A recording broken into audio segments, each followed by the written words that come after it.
Hey, what's up? This is Ricardo at Parts People, and in this video, we'll outline the steps for completing a part replacement on your Dell PC. Visit our website and use this coupon for a 5% off discount.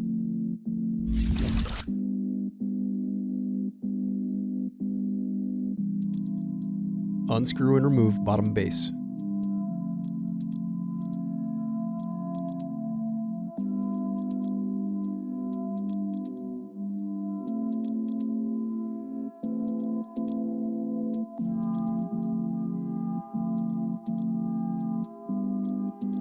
Now unscrew and remove battery.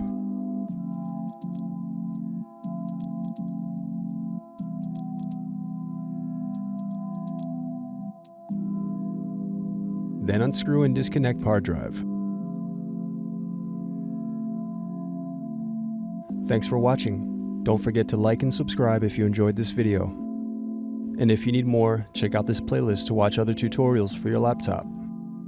You can also click here to find parts for your laptop at partspeople.com.